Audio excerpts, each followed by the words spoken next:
Hi everyone and welcome to Inside Bristol. I'm your host Sheridan Nichols and we've got a great show lined up today, starting with Audrey Hawley from the Sullivan County Regional Health Department, and she's got a great message for all of you young parents and pregnant moms, and is going to tell us about a community event coming up on August 8th. Hi, my name is Audrey Hawley and I'm a health educator with the Sullivan County Regional Health Department. Thank you for having me today. I wanted to share some information with you all about Baby and Me, Healthy as Can Be. Baby and Me, Healthy as Can Be is a parenting event taking place on Saturday, August the 8th from 10 a.m. to 2 p.m. at the Sullivan County Regional Health Department. This event is for pregnant and postpartum mothers and fathers with children under 18 months old, or guardians of children under 18 months old, such as grandparents, foster parents, and step-parents. Our goal is to provide new and expectant parents with the education and resources they need to provide a safe, healthy environment for themselves and for their babies. Participants will gain access to over a dozen parenting classes online. For each video they watch, they'll have opportunities to enter to win door prizes. We have some great door prizes for new parents, like a new car seat, diaper bags, a baby shower cake, and a free photography session, just to name a few. On August the 8th, they'll reserve a time frame to drive through our health fair, pick up prizes, and learn about organizations serving parents in our region. Safety is our goal with this event. We want to protect new parents and their babies while providing them with a healthy start, because we know that those first years are precious and some things just can't wait. Our partnering organizations and sponsors include the Sullivan County Regional Health Department, Ballad Health, Blue Care Tennessee, YWCA, Hope House, Mom Power, Baby and Me Tobacco Free, WIC, Healthy Kingsport, Danielle DeFayette Photography, and Batter Up Confections. Registration for this event is free. Parents can register online at www.sullivanhealth.org or by calling 423-279-2871. Thank you. Thanks so much for that information. Definitely put that event on your calendar and don't go anywhere. We'll be right back.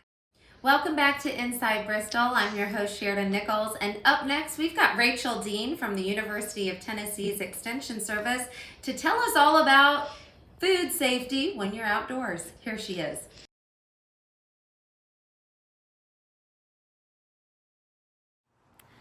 Hi, this is Rachel Dean, Family Consumer Sciences Agent here with UT Extension in Sullivan County. I'm here today to talk to you about some easy food safety tips that you can make sure to do when we're having our cookouts or grilling out this summer.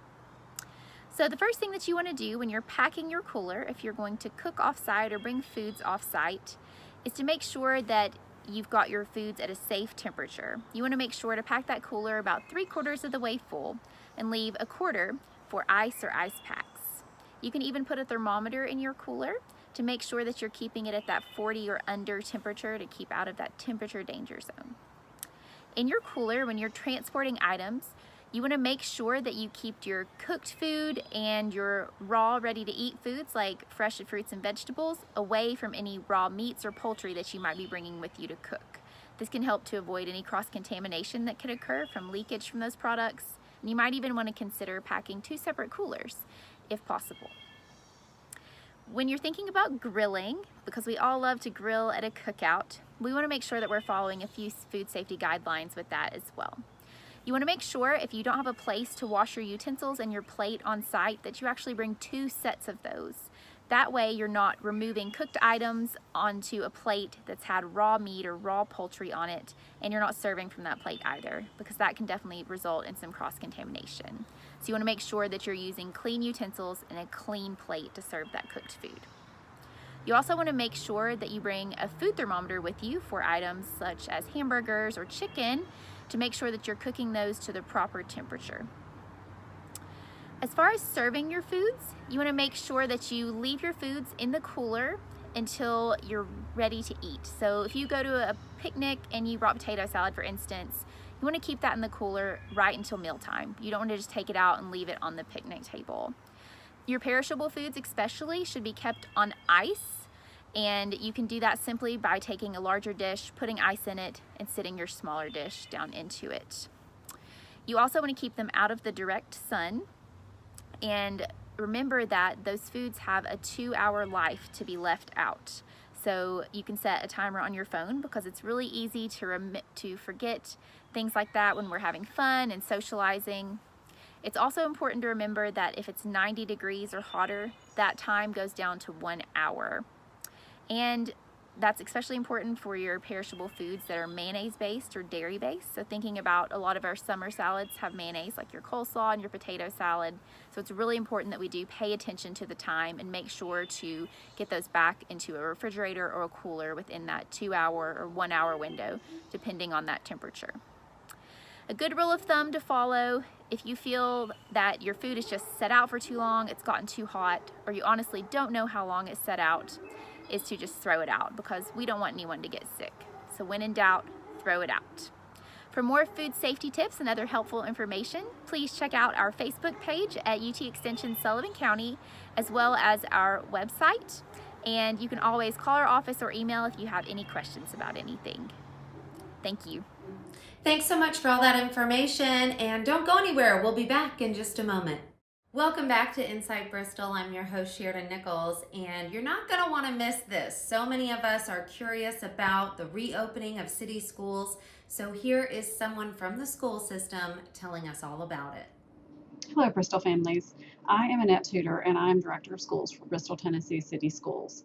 I wanted to take just a moment and keep you informed about our plans for opening school this fall.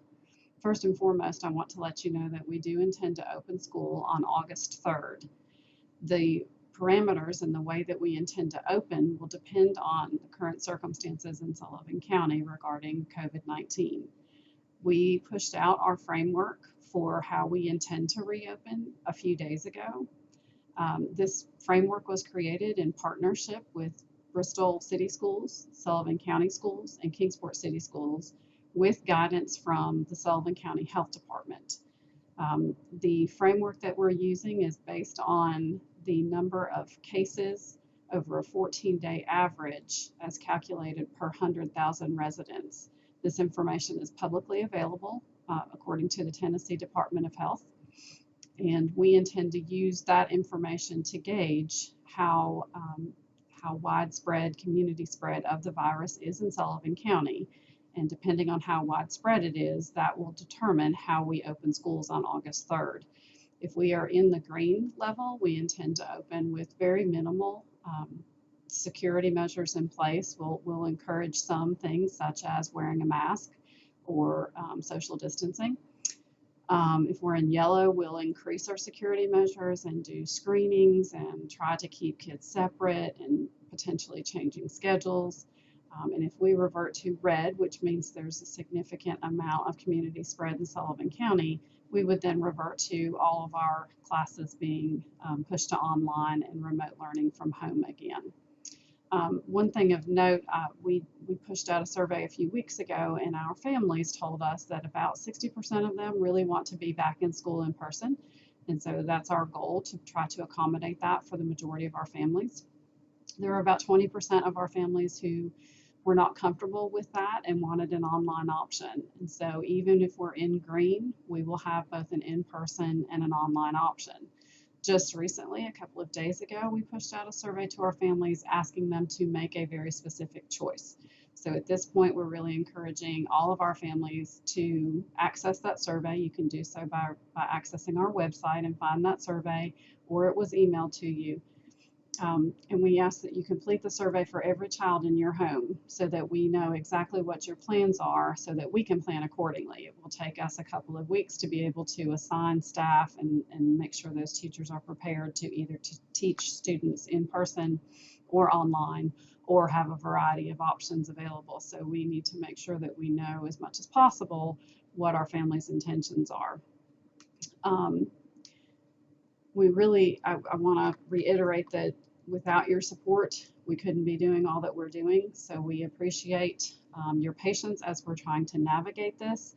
Where we stand right now in Sullivan County may not be where we are in a few weeks. So as with the past several months, Please know that things can change often and frequently, and we will keep you informed anytime a change is pending, and we intend to keep you informed every week leading up to the opening of school and then after as necessary. So please be in touch with us and be patient with us. If you have questions about making your choice, we would appreciate you sending those, contacting your school principal and asking those questions so that we can share those out. We have a frequently asked questions list on our website. So if you're trying to make the best choice for your family, please refer to that FAQ as you're making those choices. Again, thank you for your partnership and your patience as we work through this. As always, it is our intent to keep safety at the forefront of every decision we make for our students and our staff. And navigating this is just uncertain at this point, but I can assure you that we are going to keep safety at the forefront of everything that we do. So thank you again for your patience, and we look forward to seeing you soon. Thank you so much for all that information. Don't go anywhere. We'll be right back. Hi, everyone, and welcome back to Inside Bristol. I'm your host, Sheridan Nichols, and up next, we're going to hear from Bristol, Tennessee Essential Services. Hi, I'm Tony Webb, a lineman here at BTES. And I'm Laura Hull, a customer service representative. And today we're going to talk about trees. Safe and reliable power is important to all of us. We need your help to protect power lines from trees and other vegetation. There is a lot to know about our tree maintenance program. Trees are our largest cause of electrical outages, and these are our customers' trees. These trees have been planted too close to the power lines and have been left to grow and should have been trimmed or removed before it reached a height to interfere with BTES providing a safe and reliable service.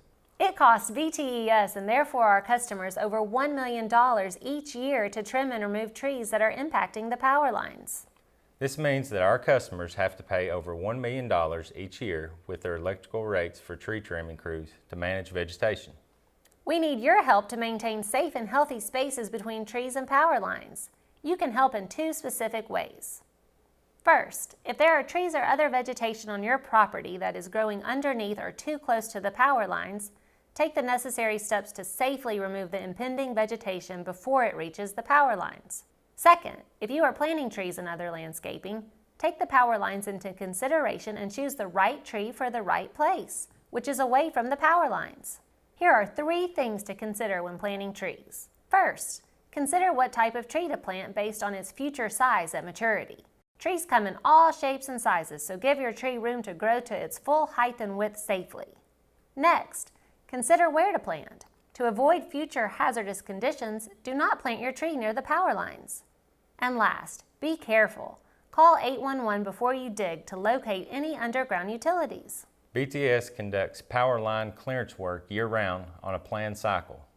Trees are trimmed by our experienced professionals who use safe and proper guidelines set by the National Arbor Day Foundation. Instead of trimming trees every cycle, BTES would prefer to remove the tree that is obstructing or endangering a power line. BTES has a trade-a-tree program that offers our customers a replacement tree, such as a dogwood, in exchange for the removal of a tree. Keeping trees and other vegetation away from power lines is also a matter of meeting the requirement for the space needed between trees and electrical equipment. If you live in the BTS service area, that cushion of space needed between trees and electrical lines needs to be at least 20 feet, but maybe up to 100 feet or more, depending on the type of electrical line. Most recently, BTES has been conducting our 2020 right-of-way improvement process around our subtransmission lines. These are the power lines that interconnect our substations. Crews have been using specialized equipment in areas of our system that are currently at a higher risk for tree-related outages. Crews have been trimming and removing trees and other vegetation with a helicopter and other large machinery. BTES's tree trimming and maintenance program continues to receive national recognition. We have won the Arbor Day Foundation's Treeline USA Award for 20 years in recognition of quality tree care and maintenance in our community. With your help, we can continue to keep rates lower by reducing the cost associated with tree trimming and the removal of vegetation. For more information on our tree care and maintenance program, visit btes.net/trees. Thank you for being our customer and working with us to help keep the areas around power lines safe. Thank you so much for that information, and thank you all for joining us today. We'll see you next time.